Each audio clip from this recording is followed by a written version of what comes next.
Welcome to ഇമ്പൽ. So നമ്മൾ നോക്കാൻ പോകുന്നത് quality assurance in herbal drug industry ആണ്. സോ ഇവിടെ നമ്മൾ CGMP, GMP പോലുള്ള മാനുഫാക്ചറിങ് പ്രാക്ടീസുകളായിരിക്കും പറയുന്നുണ്ടാവുക. ഇപ്പം നമ്മൾ ജസ്റ്റ് ഇൻട്രൊഡക്ഷനും അതിന്റെ ബേസിക് ആയിട്ടുള്ള കാര്യങ്ങളായിരിക്കും. ഒരു 3/4 പോർഷൻ ഓഫ് ക്ലാസ് മാത്രമേ ആവുന്നുള്ളൂ. ഫുൾ പോർഷൻ സെക്കൻഡ് ചാപ്റ്ററിലായിരിക്കും ഉണ്ടായിരിക്കുക. സോ ബേസിക്കലി ഇൻട്രൊഡക്ഷൻ ആയിട്ട് പറയുവാണെങ്കിൽ നമുക്കറിയാം പണ്ട് മുതലേ ഈ ആൻഷ്യൻ ടൈം മുതലേ എന്താണ് ഒരുപാട് അസുഖങ്ങൾക്ക് ട്രഡീഷണൽ മെഡിസിൻസ് യൂസ് ചെയ്യാറുണ്ട് എന്നുള്ളതാണ്.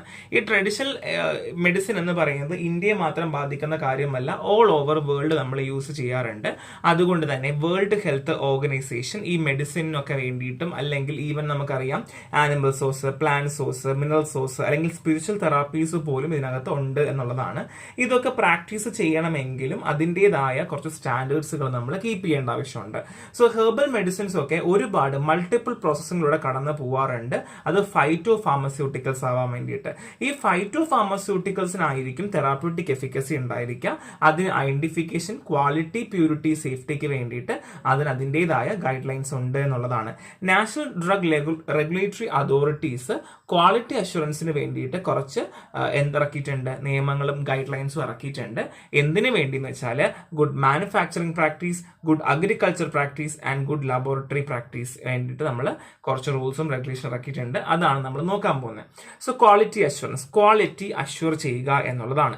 ഒരു സാധനം നമ്മൾ ഉണ്ടാക്കുമ്പോൾ അല്ലെങ്കിൽ നമ്മൾ ഏതൊരു സാധനം നമ്മൾ മാർക്കറ്റിൽ ഇറക്കുന്ന സമയത്ത്, മാനുഫാക്ചറിങ് സമയത്ത്, സെയിൽ ചെയ്യുന്ന സമയത്തൊക്കെ അതിന് ക്വാളിറ്റി അഷ്യൂർ ചെയ്യുന്നുണ്ടോ ഇല്ലേ നോക്കേണ്ടത് വളരെ അത്യാവശ്യമാണ്.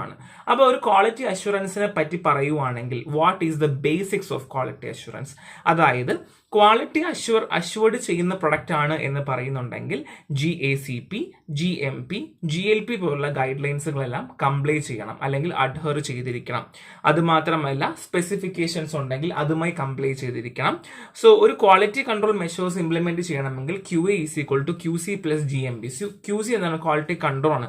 ക്വാളിറ്റി കൺട്രോൾ എന്ന് പറഞ്ഞു കഴിഞ്ഞാൽ ഇപ്പൊ ത്രൂ ഔട്ട് മാനുഫാക്ചർ ചെയ്യുന്ന സമയത്ത് ഏതെങ്കിലും ഒരു പോയിന്റിൽ ഒരു പ്രശ്നം കണ്ടു കഴിഞ്ഞാൽ ആ ഒരു ബാച്ചോടെ കളയുക, അല്ലെങ്കിൽ ആ ബാച്ചിൽ ഫർദർലി വരാതിരിക്കാൻ വേണ്ടിയിട്ടും അത് കളയുകയും ചെയ്യുന്ന രീതിയെയാണ് നമ്മൾ ക്വാളിറ്റി കൺട്രോൾ ചെയ്യുവാണ്. അതായത് ക്വാളിറ്റിയിൽ ഒരു മാറ്റം വരാതെ നമ്മൾ പ്രോപ്പറായിട്ട് പോകാൻ വേണ്ടി കൺട്രോൾ ചെയ്യുവാണ് ചെയ്യുന്നത് കേട്ടോ.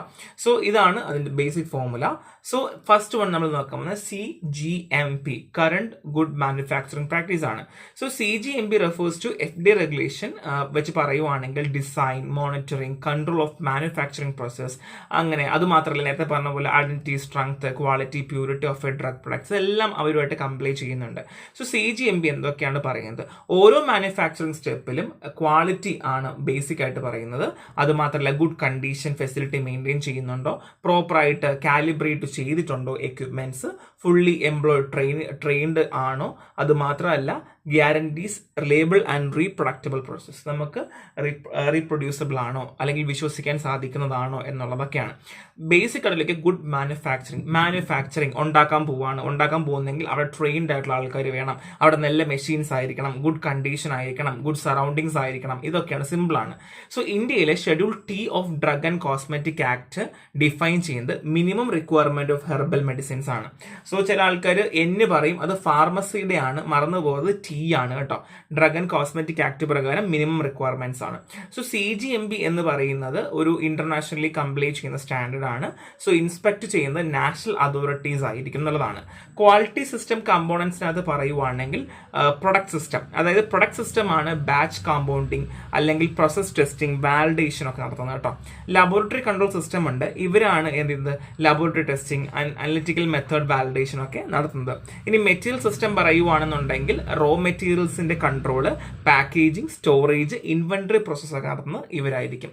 പാക്കേജിംഗ് ലേബിളിംഗ് സിസ്റ്റം ആണെങ്കിൽ proper labelling, storage and insurance control ആണ്. ഈ ക്വാളിറ്റി സിസ്റ്റം കമ്പൗണ്ട് ഞാൻ പറയുമ്പോൾ നിങ്ങൾക്ക് ഒരു കാര്യം മനസ്സിലായി. ഓരോ ചെക്ക് പോയിന്റിലും എന്ത് നടക്കുന്നുണ്ട്, ക്വാളിറ്റി കൺട്രോളും ക്വാളിറ്റി എൻഷുറും ചെയ്യുന്നുണ്ട് എന്നുള്ളതാണ്. അപ്പൊ അതുകൊണ്ട് തന്നെ ഈ നടക്കുന്ന പ്രോസസ്സിലൊക്കെ ഓരോ പോയിന്റിലും എന്ത് നടക്കുന്നുണ്ട്, ക്വാളിറ്റി കൺട്രോൾ ചെക്കിംഗ് നടക്കുന്നുണ്ട് എന്നുള്ളതാണ്. ഇനി പറയാവുന്ന GMP ആണ്, ഗുഡ് മാനുഫാക്ചറിംഗ് പ്രാക്ടീസ് ആണ്. WHO ഗൈഡ് ലൈൻ 1996 എസ്റ്റാബ്ലിഷ് ചെയ്യുന്നത്. ഹെർബൽ മെഡിസിൻ പ്രൊഡക്ട്സുകളൊക്കെ ക്വാളിറ്റി കൺട്രോൾ അല്ലെങ്കിൽ ക്വാളിറ്റി അഷ്യൂർ ചെയ്യാൻ വേണ്ടിയിട്ട് കൊണ്ടുവന്ന, അല്ലെങ്കിൽ ക്വാളിറ്റി കൺട്രോൾ ഒക്കെ എൻഷുർ ചെയ്യുന്ന, പ്രൊഡക്ഷൻ ഒക്കെ എൻഷുർ ചെയ്യുന്ന ഒരു ഗൈഡ് ലൈൻ ആണ് ഗുഡ് മാനുഫാക്ചറിംഗ് പ്രാക്ടീസ്. ഒബ്ജക്റ്റീവ് പറയുവാണെങ്കിൽ എന്താണ്? ഗുഡ് മാനുഫാക്ചറിംഗ് നന്നായിട്ട് ഉണ്ടാക്കാൻ വേണ്ടിയിട്ടാണ് അല്ലേ. ഇപ്പോൾ authentication, prescribed quality, contamination free, standard ആയിട്ടുള്ള മാനുഫാക്ചറിങ് പ്രോസസ് ആണോ, അത് മാത്രമല്ല ഹൈ ക്വാളിറ്റി ഉണ്ടോ, നമ്മൾ ഉണ്ടാക്കിയ ഡ്രഗ് തുടക്കം മുതൽ അവസാനം വരെ ഹൈ ക്വാളിറ്റി ഉണ്ടോ എന്നുള്ളതാണ്. എന്നാൽ GMP റിക്വയർമെന്റ്സ്, കുറച്ച് ജനറൽ GMP റിക്വയർമെന്റ്സ് ഉണ്ട്. The first one is infrastructural requirement. അതായത് നമ്മൾ മാനുഫാക്ചർ ചെയ്യുന്ന അല്ലെങ്കിൽ നമ്മൾ സാധനം ഉണ്ടാക്കുന്ന മാനുഫാക്ചറിങ് സ്പേസിന് ആഡിക്വേറ്റ് ആയിട്ടുള്ള സ്പേസ് ഉണ്ടായിരിക്കണം, വെന്റിലേറ്റ് ആയിരിക്കണം, ഹൈജീൻ ഉണ്ടായിരിക്കണം, പ്രോപ്പർ ഡ്രെയിനിങ് സിസ്റ്റം ഉണ്ടായിരിക്കണം, സാനിറ്റൈസേഷൻ, പ്യുവർ പോർട്ടബിൾ വാട്ടർ ഒക്കെ ഉണ്ടായിരിക്കണം. ഇനി വേസ്റ്റ് ഡിസ്പോസ് ചെയ്യുവാണെങ്കിൽ പൊല്യൂഷൻ കൺട്രോൾ ഗൈഡ് ലൈൻസ് പറയുന്ന രീതിയിലായിരിക്കണം ചെയ്യേണ്ടിരിക്കേണ്ടത്. സ്റ്റോറേജ് ഫെസിലിറ്റി ആണെങ്കിൽ raw material separate, packaging material separate, finished പ്രൊഡക്ട്സിനും സെപ്പറേറ്റ്. ഒരു കാരണവശാലും ഇത് ഒരുമിച്ച് എന്ത് ചെയ്യാൻ പാടില്ല, ക്ലബ്ബ് ചെയ്യാനായിട്ട് പാടില്ല. ഇതൊക്കെ നമുക്ക് അറിയുന്ന കാര്യമാണ്. ഹെൽത്ത് ആൻഡ് ഹൈജീൻ ആണെങ്കിലോ ആനുവലായിട്ട് മെഡിക്കൽ ചെക്കപ്പ് എല്ലാ എംപ്ലോയീസും നടത്തിയിരിക്കണം. ഹൈ സാനിറ്റൈസേഷൻ നമ്മൾ പ്രോപ്പർ ആക്കണം. പിന്നെ യൂണിഫോംസ്, ഗ്ലൗസ്, മാസ്ക് കൊടുക്കണം. മെഷീനറി എക്വിപ്മെന്റ് ആണെങ്കിൽ നമുക്ക് ആവശ്യമായിട്ടുള്ള, നമ്മുടെ പ്രൊഡക്ഷൻ ആവശ്യമായിട്ടുള്ള മെഷീൻസ് നമുക്ക് ഉണ്ടായിരിക്കണം. ഇൻസ്റ്റലേഷനും മെയിൻ്റനൻസും പ്രോപ്പറായി നടത്തണം. നിങ്ങൾക്ക് വേണമെങ്കിൽ ഇവിടെ മെൻഷൻ ചെയ്യാം, ഓരോ ഇയേഴ്സിലും അല്ലെങ്കിൽ ഓരോ 6 മന്ത് കൂടുമ്പോഴും എന്താണ് ഇൻസ്പെക്ഷനും പ്രോപ്പർ മെയിൻ്റനൻസ് നടത്തണം എന്ന് വേണമെങ്കിൽ എഴുതാം കേട്ടോ. സോ റെക്കോർഡ് കീപ്പിംഗ് ആണെങ്കിൽ ബാച്ച് മാനുഫാക്ചറിംഗ് റെക്കോർഡ് വേണം. അതായത് റോ മെറ്റീരിയൽസ് കൊണ്ടുവരുന്നത്, ടെസ്റ്റ് ചെയ്യുന്നത്, മാനുഫാക്ചറിംഗ് ഡീറ്റെയിൽസ്, എക്യുപ്മെന്റ് ഏതൊക്കെ ഉപയോഗിച്ചു എന്നുള്ളതൊക്കെയാണ് ബാച്ച് മാനുഫാക്ചറിംഗ് റെക്കോർഡ്. മറന്നു പോകരുത്, കോമ്പറ്റേറ്റീവ് എക്സാംസ് ഉള്ളവർക്കൊക്കെ മിക്കവാറും ചോദിക്കുന്ന കാര്യമാണ്. ഡിസ്ട്രിബ്യൂഷൻ റെക്കോർഡ്, ഇവിടെ എന്താ ഡിസ്ട്രിബ്യൂട്ട് ചെയ്യുന്നതാണ്, സെയിൽ ചെയ്യുന്നത്, റീകോൾ ചെയ്യുന്നത്. ചില സമയത്തൊക്കെ നമുക്ക് റീകോൾ ചെയ്യേണ്ടി വരും. നമ്മൾ ഓക്കെ എല്ലാം ഉണ്ടാക്കി ഇറക്കിയതിനു ശേഷമായിരിക്കും പിന്നെയൊക്കെ റിപ്പോർട്ട് വരുമ്പോൾ ചിലപ്പോൾ നമ്മൾ അറിയുണ്ടാവുക ഏതെങ്കിലും ഒരു പ്രശ്നം ഉണ്ടായിരുന്നു. പോസ്റ്റ് മാർക്കറ്റിങ്ങിലൊക്കെ അല്ലെങ്കിൽ ആൾക്കാർ കൊടുത്തതിന് ശേഷം അറിയും ഇന്നൊരു പ്രശ്നമുണ്ട്, അപ്പോൾ നമുക്ക് റിക്കോൾ ചെയ്യേണ്ടി വരും. ചിലപ്പം പ്രൊഡക്റ്റ് അപ്ഗ്രേഡ് ചെയ്യുമ്പോൾ നമുക്ക് റിക്കോൾ ചെയ്യേണ്ടി വരും. എന്തെങ്കിലും ഗൈഡ് ലൈൻസിൽ മാറ്റം വരുമ്പോൾ ചിലപ്പോൾ റിക്കോൾ ചെയ്യേണ്ടി വരും. പല രീതിയിൽ റിക്കോൾ ചെയ്യുമ്പോഴത്തേക്കും ഡിസ്ട്രിബ്യൂഷൻ റെക്കോർഡ് നമ്മൾ എഴുതും. ഇനി മാർക്കറ്റിംഗ് കംപ്ലയിന്റ് രജിസ്റ്റർ, ഇവിടെ എന്ന് വെച്ചാൽ നമ്മൾ കംപ്ലയിൻസ് ഒക്കെ എങ്ങനെയാണ് അത് കറക്റ്റ് ചെയ്തു എന്നുള്ള കാര്യങ്ങളാണ്. ഇനി ക്വാളിറ്റി കൺട്രോൾ ആണ്. ഇവിടെ ആയുർവേദ, സിദ്ധ, യുനാനി, ഫാർമക്കോപ്പിയ സ്റ്റാൻഡേർഡ്സ് ആണ്. ഓൾറെഡി ഞാൻ പറഞ്ഞു. So basically 180 square feet area ആണ് ക്വാളിറ്റി കൺട്രോൾ സെക്ഷന് കൊടുത്തിരിക്കേണ്ടത്. ഇവിടെ ഐഡന്റിറ്റി, പ്യൂരിറ്റി, സ്ട്രെങ്ത് ടെസ്റ്റിംഗ് ഒക്കെ. സ്ട്രെങ്ത് ടെസ്റ്റിംഗ് വെച്ചാൽ ഇപ്പോൾ എക്സാമ്പിൾ ഞാൻ പറയുവാണ്, 10 ml 20 ഗ്രാം മരുന്നുണ്ട് എന്ന് പറഞ്ഞാൽ 20 ഗ്രാം ഉണ്ടോ ഇല്ലയോ എന്ന് എൻഷുർ ചെയ്യുന്ന ആൾക്കാരാണ് ആര്, സ്ട്രെങ്ത് ടെസ്റ്റിംഗ് ഒക്കെ ചെയ്യുന്നത് കേട്ടോ. ഇനി സ്റ്റെറിൽ പ്രൊഡക്റ്റ് റിക്വയർമെന്റ് ആണ്. ചില സമയങ്ങളിൽ ചില സാധനങ്ങൾക്ക് സ്റ്റെറിലിറ്റി അത്യാവശ്യമാണ്. അവിടെ aseptic condition, dust free, moisture control area, bacteria free air supply ഒക്കെ നമ്മൾ എൻഷുർ ചെയ്യുന്നത് ഈ ഏരിയയിലാണ്. അപ്പോൾ ഈ എല്ലാ മേജർ പോയിന്റ്സും പഠിച്ച് തന്നെ വെച്ചിരിക്കാം. ഇനി ഗുഡ് അഗ്രികൾച്ചർ പ്രാക്ടീസ്, പേര് പറയുന്ന പോലെ തന്നെ അഗ്രികൾച്ചറിന് വേണ്ടി ചെയ്യുന്ന സ്റ്റാൻഡേർഡ് ഗൈഡ് ലൈൻസ് ആണ്. നമുക്ക് പ്രോപ്പർ ആയിട്ടുള്ള ഈൽഡ് കിട്ടുന്നുണ്ടോ, കിട്ടിയ സാധനത്തിന് പ്രോപ്പർ ഈൽഡ് ഉണ്ടോ, ഇവിടെ കൾട്ടിവേഷന് ശേഷമുള്ള ഹാൻഡിലിംഗ് ആൻഡ് സസ്റ്റൈനബിലിറ്റി ആണ് കൂടുതലും പറയുക. ഇവിടെ ക്വാളിറ്റി അഷുറൻസിൽ പറയുവാണെങ്കിൽ നമുക്ക് സ്റ്റാൻഡേർഡ്സ് ഉണ്ട്, സ്റ്റാൻഡേർഡ് ഓപ്പറേറ്റിംഗ് പ്രൊസീജിയേഴ്സ് തന്നെ നമുക്ക് ഉണ്ട് എന്നുള്ളതാണ്. ആ പ്രൊസീജിയേഴ്സ് പ്രകാരമാണ് നമ്മൾ പറയാൻ പോകുന്നത്. The first one is selection of medicine plant. നമ്മൾ ഏത് ടൈപ്പ് ഓഫ് മെഡിസിൻ പ്ലാനാണ് എടുക്കാൻ പോകുന്നത്, അത് നാഷണൽ ഫാർമക്കോപ്പിയുമായിട്ട് കംപ്ലീറ്റ് ചെയ്യുന്നുണ്ടോ, സയന്റിഫിക്കൽ ഡോക്യുമെന്റ്സ് നമുക്ക് അവൈലബിൾ ആണോ, അല്ലെങ്കിൽ പുതുതായിട്ട് വന്ന മരുന്നാണോ, അങ്ങനെയെങ്കിൽ അതിന്റെ ഡോക്യുമെന്റ്സ് എല്ലാം ഉണ്ടോ ഇല്ലയോ നോക്കേണ്ടത് ആവശ്യമാണ്.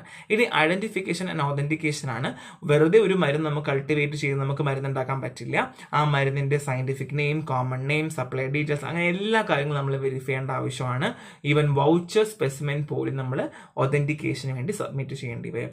ഇനി സീഡ് ആൻഡ് പ്രൊപ്പഗേഷൻ മെറ്റീരിയൽസ് ആണ്. ചില സമയത്ത് പ്ലാന്റ് ആയിട്ടായിരിക്കും വാങ്ങുക, കുഞ്ഞ് സീഡ്ലിങ്സ് ആയിരിക്കും നമ്മൾ വളർത്തിയെടുക്കുകയാണ് ചെയ്യുക. ചിലപ്പോൾ നമ്മൾ സീഡ്സ് ആയിട്ടായിരിക്കും വാങ്ങാനുണ്ടാവുക. ആ സീഡ്സ് ആണെങ്കിൽ തന്നെ റിലയബിൾ സോഴ്സ് ആണോ, പ്രോപ്പർ സോഴ്സ് ആണോ, അല്ലെങ്കിൽ അതിൽ കണ്ടാമിനേഷൻ ഉണ്ടോ ഇല്ലയോ എന്നുള്ള കാര്യങ്ങൾ നോക്കണം. കൾട്ടിവേഷൻ പ്രാക്ടീസ് ആണെങ്കിൽ എന്തായാലും ഇന്റൻസീവ് കെയർ കൊടുക്കണം. കാര്യം എന്തുകൊണ്ടാണ്, ഇത് മെഡിസിൻ പ്ലാന്റ് ആണ്. പിന്നെ സോയിൽ, വാട്ടർ, ബയോഡൈവേഴ്സിറ്റി, ഇങ്ങനെയുള്ള സസ്റ്റൈനബിൾ മെത്തേഡ്സിനൊക്കെ നമ്മൾ എന്ത് ചെയ്യണം, ശ്രദ്ധിക്കണം. സ്റ്റാൻഡേർഡ്സ് ഫോളോ ചെയ്യുന്നുണ്ടോ, മണ്ണ് എന്തെങ്കിലും ഇളക്കം തട്ടിക്കഴിഞ്ഞാൽ ചെടികൾക്കും നാശം ഉണ്ടാവാം, വെള്ളം പ്രോപ്പർ ആയിരിക്കണം, ഇങ്ങനെയുള്ള കാര്യങ്ങളൊക്കെ നമ്മൾ വെരിഫൈ ചെയ്യണം. ഇനി cultivation and management of medicine plant ആണ്. First one is fertilisation. Proper ആയിട്ടുള്ള ഫെർട്ടിലൈസേഷൻ കൊടുക്കുക എന്നുള്ളതാണ്. അത് ആനിമൽ മാന്യൂർ കൊടുക്കാം, ഇപ്പം നമ്മൾ എന്താണ് ചാണകം കൊടുക്കില്ലേ, അതൊക്കെ നമുക്ക് കൊടുക്കാം.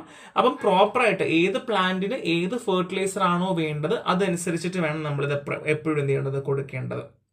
ഇനി ഇറിഗേഷൻ ആൻഡ് ഡ്രെയിനേജ് ആണ്. പ്രോപ്പർ ഇറിഗേഷൻ കൊടുക്കുക. ഓരോ പ്ലാന്റിനും ഓരോ രീതിയായിരിക്കും. ഓരോ റീജിയനിലും നാഷണൽ ക്വാളിറ്റി സ്റ്റാൻഡേർഡ്സുകൾ ഫോളോ ചെയ്യേണ്ട അത്യാവശ്യമാണ്. ഓവർ വാട്ടറിംഗ് ആണോ അണ്ടർ വാട്ടറിംഗ് ആണോ, അധികമായി വെള്ളം ഒഴിക്കുന്നുണ്ടോ അല്ലെങ്കിൽ വെള്ളം ഒഴിക്കാതിരിക്കുന്ന അവസ്ഥ, ഇങ്ങനെയൊക്കെ ഉണ്ടെന്നുണ്ടെങ്കിൽ അത് നമ്മൾ എന്ത് ചെയ്യണം, കെയർ ചെയ്യേണ്ടത് അത്യാവശ്യമാണ്. Next one is plan maintenance and protection ആണ്. നമ്മൾ വെറുതെ എല്ലാ കാര്യവും ചെയ്തു പക്ഷെ പ്ലാന്റ് പ്രൊട്ടക്ട് ചെയ്യുന്നില്ല. അതായത് ചില സമയത്ത് വണ്ടുകൾ വന്ന് കടിച്ചിട്ട് പോവുക, അല്ലെങ്കിൽ പകുതി വെച്ച് പൊട്ടിപ്പോവുക, ഇല ഇളകി പോവുക, ഇലയ്ക്ക് തളിർന്ന ഇല അല്ലെങ്കിൽ പുതിയ ഇലയ്ക്കൊക്കെ നാമ്പിനൊക്കെ പ്രശ്നങ്ങൾ വരിക, ഇങ്ങനെയൊക്കെ വന്നു കഴിയുമ്പോൾ എന്ത് സംഭവിക്കും, ആ പ്ലാന്റ് ഒക്കെ ചീത്തയായി പോകും. ഈ ഹാർവസ്റ്റിംഗ് ആൻഡ് ഡ്രൈയിങ് ആണ്. ഹാർവസ്റ്റിംഗ് എന്ന് പറയുന്നത് പ്രോപ്പർ ട്രെയിൻഡ് പേഴ്സൺ ആയിരിക്കണം. മാക്സിമം ഈൽഡ് കിട്ടുക എന്നുള്ളതാണ് നമ്മുടെ മേജർ തിങ്. അതിന്റെ കൂടെ ക്വാളിറ്റി ഉണ്ടായിരിക്കണം. ഒരു കാരണം വെച്ചാലും പ്ലാന്റ് അല്ലാതെ കൂടെ നടക്കുന്ന വളങ്ങൾ, കീടങ്ങൾ, അങ്ങനെയൊക്കെയുള്ള കുഞ്ഞു കുഞ്ഞു പ്ലാന്റ്സ് ഒക്കെ വേറെ ഉണ്ടാവില്ലേ, അതൊന്നും എടുക്കാൻ പാടില്ല. പ്ലാന്റ് ആണ് വേണ്ടെങ്കിൽ പ്ലാന്റിന്റെ പോർഷൻ ഏതാണോ വേണ്ടത് അത് മാത്രം. ഫോറിൻ മെറ്റീരിയൽസ് എടുക്കരുത്. ഇപ്പൊ നമ്മൾ ഇട്ടുകൊടുത്ത വളം ഉണ്ടാവും, വളവും കൂടെ കയറി വരും. ചിലപ്പം ചാണകം കയറി വരും, ചിലപ്പം പൊടി കയറി വരും, കല്ല് കയറി വരും, മണ്ണ് കയറി വരും. അങ്ങനെ ഒന്നും പാടില്ല. എന്താണോ നമുക്ക് എടുക്കേണ്ടത്, ഇപ്പം ലീഫ് ആണെങ്കിൽ ലീഫ്, റൂട്ട് ആണെങ്കിൽ റൂട്ട്, പ്ലാന്റ് ആണെങ്കിൽ പ്ലാന്റ്, ഫ്രൂട്ട് ആണെങ്കിൽ അങ്ങനെ ഏതാണോ വേണ്ടത് അത് കണ്ടാമിനേഷൻ ഒന്നും ഇല്ലാതെ നമ്മൾ എന്തെങ്കിലും പ്രോപ്പറായിട്ട് എടുക്കുക. ഹ്യൂമിഡിറ്റി നോക്കുക, റെയിൻ നോക്കുക, എന്താണ് ബെസ്റ്റ് കണ്ടീഷൻ ഹാർവെസ്റ്റ് ചെയ്യേണ്ടത് അത് നോക്കി ചെയ്യുക. അതിനുശേഷം ട്രാൻസ്പോർട്ടേഷൻ ആണ്. ട്രാൻസ്പോർട്ടേഷൻ ക്ലീൻ ഡ്രൈ കണ്ടീഷനിലായിരിക്കണം. പ്ലാസ്റ്റിക് കണ്ടെയ്നേഴ്സ് ആണ് കൊണ്ടുപോകുന്നതെങ്കിൽ മോൾഡ് ഗ്രോത്ത് ഒന്നും ഉണ്ടാവാൻ പാടില്ല കേട്ടോ. കാര്യം മോൾഡൊക്കെ ചില സമയത്ത് ഗ്രോ ചെയ്യാനുള്ള ചാൻസ് ഉണ്ട്. അപ്പം ഉണക്കേണ്ടതാണെങ്കിൽ ആ രീതിയിൽ അങ്ങനെയൊക്കെ നമ്മൾ ചെയ്യുക. സ്റ്റോറേജ് പറയുവാണെങ്കിൽ നമ്മൾ പ്രോപ്പറായിട്ട് ട്രാൻസ്പോർട്ട് ചെയ്യേണ്ടത് അത്യാവശ്യമാണ് ഇന്റഗ്രിറ്റിക്ക് വേണ്ടിയിട്ട്. ലോ ടെമ്പറേച്ചർ ആണെങ്കിൽ 2 to 8 ഡിഗ്രി സെൽഷ്യസും ഫ്രോസൺ ആണെങ്കിൽ -20 ഡിഗ്രി സെൽഷ്യസിലുമാണ് മെഡിസിനൽ പ്ലാന്റ് സ്റ്റോർ ചെയ്യുന്നതും കൊണ്ടുപോകുന്നതും. ഇനി പേഴ്സണലിനെ പറ്റി പറയുവാണെങ്കിൽ എന്തായാലും പ്രോപ്പർ നോളേജ് വേണം. ബൊട്ടാണിക്കൽ ഐഡന്റിഫിക്കേഷൻ, കൾട്ടിവേഷൻ ക്യാരക്ടേഴ്സ്, എൻവയോൺമെന്റൽ റിക്വയർമെന്റ്, ഹാർവെസ്റ്റിംഗ്, സ്റ്റോറേജ് മെത്തേഡ്, ഇങ്ങനെയുള്ള എല്ലാ കാര്യങ്ങളിലും അവർക്ക് പ്രോപ്പർ നോളേജ് വേണം. ഇല്ലാന്നുണ്ടെങ്കിൽ നമുക്ക് ഈ പ്ലാന്റിനെ ഹാൻഡിൽ ചെയ്യാനും മാക്സിമം ഈൽഡ് കിട്ടാനും ക്വാളിറ്റി കൺട്രോളും ക്വാളിറ്റി അഷ്വറൻസും മെയിൻറ്റെയിൻ ചെയ്യാതെ ഇരിക്കാം എന്നുള്ളതാണ്. അപ്പൊ ഹൈജീൻ റെസ്പോൺസിബിലിറ്റി എന്ന് പറയുന്ന അവർ ചെയ്യുന്ന ആൾക്കാരാണ്. ഇനി നമ്മൾ പറയാവുന്ന ലബോറട്ടറി പ്രാക്ടീസ് ആണ്, ലാബിനകത്ത് ചെയ്യുന്ന കാര്യമാണ്. സോ ലബോറട്ടറി എന്താണ്, ക്വാളിറ്റി ഉണ്ടോ ഇല്ലയോ നമ്മൾ നോക്കുന്ന കാര്യമാണ്. ഒരു ഓർഗനൈസേഷനിൽ നോൺ ക്ലിനിക്കൽ ഹെൽത്ത് ആൻഡ് എൻവയോൺമെന്റൽ സേഫ്റ്റി സ്റ്റഡീസ് അണ്ടറിലാണ് നമുക്ക് ബേസിക്കലി GLP വരിക കേട്ടോ. So GLP is a quality system ensure the proper organization and condition under which non-clinical health and environmental safety studies are planned, conducting, monitoring, record, achieving and reporting. So ഇപ്പോൾ നമ്മൾ ഒരു ഓർഗനൈസേഷനിൽ ഇങ്ങനെയൊക്കെ നടക്കുന്നുണ്ടെങ്കിൽ, അല്ലെങ്കിൽ ഒരു ഓർഗനൈസേഷനിൽ നമുക്കൊരു GLP ഗുഡ് ലബോറട്ടറി പ്രാക്ടീസ് ചെയ്യുന്നുണ്ടെങ്കിൽ അത് വരുന്ന എവിടെയാണ്, നോൺ ക്ലിനിക്കൽ ഹെൽത്ത് ആൻഡ് എൻവയോൺമെന്റൽ സേഫ്റ്റി സ്റ്റഡീസിന് അണ്ടറിലാണ് വരിക. അതിൻ്റെ അണ്ടറിൽ പ്ലാനിങ്, കണ്ടക്റ്റഡ്, മോണിറ്ററിംഗ്, റെക്കോർഡഡ്, ഇങ്ങനെയുള്ള കാര്യങ്ങളൊക്കെ എന്ത് ചെയ്യണം, ചെയ്തിട്ടും ഉണ്ടായിരിക്കണം. 1981 എന്താണ് organisation of economic cooperation and development publish ചെയ്യുന്നത് GLP പ്രിൻസിപ്പിൾസും അതെങ്ങനെയാണ് കൊണ്ടുപോകേണ്ടതും ഒരു ഇന്റർനാഷണൽ സ്റ്റാൻഡേർഡ് ആയിട്ട് എങ്ങനെയാണ് ഫോളോ ചെയ്യേണ്ടതും പബ്ലിഷ് ചെയ്യുന്നത്. ഒബ്ജക്റ്റീവ് പറയുവാണെങ്കിൽ ഓരോ സ്റ്റെപ്പിൽ നമ്മൾ വാലിഡിറ്റി ഉണ്ടോ നോക്കുക, ക്വാളിറ്റി, ഇന്റഗ്രിറ്റി ഉണ്ടോ നോക്കുക, അതുമാത്രം record keeping, specimen retention, data recording ഒക്കെ ചെയ്യുന്നുണ്ടോ എന്നൊക്കെ നോക്കേണ്ടത് അത്യാവശ്യമാണ്. ഇനി GLP ആണ് ചെയ്യുന്നതെങ്കിൽ ഒരു ഫെസിലിറ്റി അല്ലെങ്കിൽ ഓർഗനൈസേഷനെ സംബന്ധിച്ച് എന്താ കാര്യങ്ങൾ വേണം, ഒന്ന് GLP പ്രിൻസിപ്പിളിനെ പറ്റി നോളജ് ഉണ്ടായിരിക്കണം, പ്രോപ്പർ ഡോക്യുമെന്റേഷൻ ഉണ്ടായിരിക്കണം, SOP സ്റ്റാൻഡേർഡ് ഓപ്പറേറ്റിംഗ് പ്രൊസീജിയർ ഉണ്ടായിരിക്കണം. അതായത് നമ്മൾ ചെയ്യുന്ന ഓരോ കാര്യങ്ങൾക്കും ഒരേപോലെ ഉണ്ടാവണം. അല്ലെങ്കിൽ ഇന്ന് വന്നിട്ട് ഒരാൾ ഒരു കാര്യം ചെയ്തു, നാളെ വന്നിട്ട് വേറെ ചെയ്തു, അങ്ങനെയല്ല. ചെയ്യുന്ന കാര്യങ്ങൾ ഒരൊറ്റ രീതിയായിരിക്കണം. അത് ഡോക്യുമെന്റ് ചെയ്യുന്ന ഒരു പ്രൊസീജിയറിനെയാണ് നമ്മൾ SOP പറയാം. ഫുള്ളി ഡോക്യുമെന്റ് ചെയ്യേണ്ട ആവശ്യമാണ്. ആൻഡ് ക്വാളിറ്റി അഷുറൻസ് പ്രോഗ്രാം ആണെങ്കിൽ നമ്മൾ നേരത്തെ പറഞ്ഞതുപോലെ തന്നെയാണ് ഡോക്യുമെന്റ് വെരിഫൈ ചെയ്യുക, ഇൻസ്പെക്ട് ചെയ്യുക, ഫൈനൽ റിപ്പോർട്ട് ഉണ്ടാക്കുക, മാനേജ്മെന്റ് അപ് ടു ഡേറ്റ് അറിയിക്കുക, എന്തെങ്കിലും കുറവുണ്ടെങ്കിൽ അത് നമ്മൾ അറിയിക്കേണ്ടത് അത്യാവശ്യമാണ്. ഇനി ഫെസിലിറ്റി ആണെങ്കിൽ സ്റ്റോർ റൂം വേണം, എക്യുപ്മെന്റ്സിന് വേണ്ടി പ്രോപ്പർ ഡയഗ്നോസിങ്, ട്രീറ്റ്മെന്റ്, ഡിസീസ് കൺട്രോളിനുള്ള പ്രോപ്പർ റൂം വേണം, isolation of test system, biological hazards ഒക്കെ ഒഴിവാക്കാൻ വേണ്ടിയിട്ട് നമ്മൾ പ്രോപ്പർ ഐസൊലേഷൻ ടെസ്റ്റ് സിസ്റ്റം ഉണ്ടായിരിക്കണം. ഇതൊക്കെ നമുക്ക് ബാക്കിയുള്ള നമ്മൾ നേരത്തെ മാനുഫാക്ചറിങ് പ്രാക്ടീസ് ഒക്കെ പഠിച്ചില്ലേ, അതുമായിട്ട് കോറിലേറ്റ് ചെയ്ത് പറയാന്നുള്ളത് മാത്രമേ ഉള്ളൂ. അപ്പാരറ്റസും മെറ്റീരിയലും റിയേജന്റും ആണെങ്കിലോ ഡിസൈൻ പ്രോപ്പർ ആയിരിക്കണം, ക്ലീൻ ചെയ്യണം, മെയിൻറ്റെയിൻ ചെയ്യണം, കാലിബ്രേറ്റ് ചെയ്യണം, അതൊക്കെ സെയിം ആണ്. ടെസ്റ്റിങ്ങും പ്രോപ്പർ ആയിരിക്കണം. സ്റ്റെബിലിറ്റി ടെസ്റ്റുകളൊക്കെ റെഫറൻസ് വെച്ച് നമ്മൾ ചെയ്ത് നോക്കണം. ടാങ്ക് മിക്സ്ചേഴ്സും ഒക്കെ നമ്മൾ പ്രോപ്പർ സ്റ്റെബിലിറ്റി സ്റ്റഡി നടത്തേണ്ട ആവശ്യമുണ്ട്. പിന്നെ നമ്മൾ ഓരോ ബാച്ചും അനലൈസ് ചെയ്യണം. SOP നമ്മൾ നേരത്തെ പറഞ്ഞതുപോലെ തന്നെയാണ്. പ്രോട്ടോകോൾ അനുസരിച്ച് നമ്മൾ ചെയ്യുന്ന ആക്ടിവിറ്റീസിനെ ഡോക്യുമെന്റ് ചെയ്യുന്ന ഒരു റിട്ടേൺ പ്രൊസീജിയേഴ്സ് ആണ് SOP എന്ന് പറയുക. SOPക്ക് അകത്ത് എങ്ങനെയാണ് ലാബിൽ നമ്മൾ ചെയ്യേണ്ടത്, എന്ത് കാര്യങ്ങൾ ചെയ്യണം എന്നുള്ളതും ഡോക്യുമെന്റ് ചെയ്യേണ്ടത് അത്യാവശ്യം തന്നെയാണ്. ഇവിടെ നമ്മൾ ടെസ്റ്റ് ചെയ്യുന്ന രീതി, ഇപ്പൊ ബേസിക്കലി ചില സമയങ്ങളിൽ സ്പോൺസർ ഒക്കെ ആയിരിക്കും, അല്ലെങ്കിൽ ഈ ചില പ്രൊജക്റ്റുകളൊക്കെ സ്പോൺസർഷിപ്പ് ഒക്കെ ചെയ്യാറുണ്ട്. അപ്പൊ അങ്ങനെ ആകുമ്പോൾ ചില സമയങ്ങളിൽ മാറ്റങ്ങളൊക്കെ വരാം കേട്ടോ. So record, date, reference test method, പിന്നെ ഫെസിലിറ്റി ഇൻഫർമേഷൻസും കാര്യങ്ങളും ഒക്കെ നമ്മൾ വെക്കേണ്ടത് ആവശ്യമാണ്. And everything has to be documented. At the end everything has to be documented. So reporting of study result, നമ്മൾ ചെയ്യുന്ന കാര്യങ്ങൾ, ഇപ്പം details of the sponsor and test facility.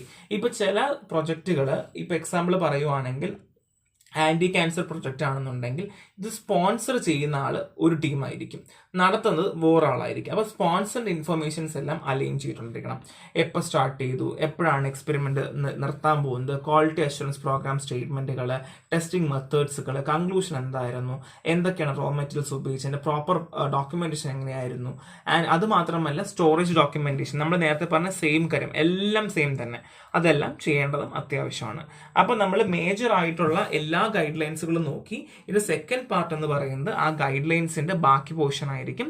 അപ്പൊ ഇത്രയും വെരി വെരി ഇമ്പോർട്ടന്റ് ആണ്. ഈ ഗൈഡ് ലൈൻ പഠിച്ചാൽ നമുക്ക് എന്ത് ചെയ്യാൻ പറ്റുള്ളൂ, അടുത്ത് നമുക്ക് മനസ്സിലാക്കാൻ പറ്റുള്ളൂ. അപ്പൊ നെക്സ്റ്റ് ക്ലാസ്സിൽ കാണാം. Thank you.